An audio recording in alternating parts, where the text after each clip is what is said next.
Sinus ఇన్ఫెక్షన్కి antibiotics వాడాల్సిన అవసరం లేకుండా ఎలా తగ్గించుకోవచ్చు అంటే ఇంటి దగ్గరే కొన్ని హోమ్ రెమెడీస్ ద్వారా తగ్గించుకోవచ్చు. ఒకటి స్టీమ్ ఇన్హలేషన్, అంటే ఆవిరి పట్టడం వలన ముక్కు లోపల మ్యూకోజా సెక్రీషన్స్ థిక్నెస్ తగ్గి అంటే పల్చగా అయ్యి డ్రైన్ అయిపోవడం వల్ల సైనస్ ఇన్ఫెక్షన్ తగ్గుతుంది. అలాగే వామ్ బాత్, సో గోరువెచ్చని నీళ్ళతో స్నానం చేయడం వల్ల కూడా తగ్గిపోతుంది.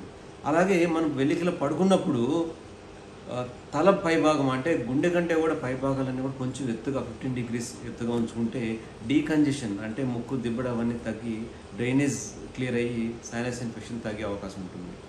అలాగే hydration, so good amount of water తీసుకోవడం వల్ల కూడా చాలా ఇంపార్టెంట్. ముక్కు లోపల సైనస్ సెక్రీషన్స్ పల్చగా అయ్యి ఈజీగా డ్రైన్ అవుట్ అయిపోతే సైనస్ ఇన్ఫెక్షన్ తగ్గుతుంది. అలాగే రెస్ట్ తీసుకోవడం కూడా చాలా important. Along with common over the counter medication, anti allergic medication కూడా వాడితే తగ్గిపోతుంది.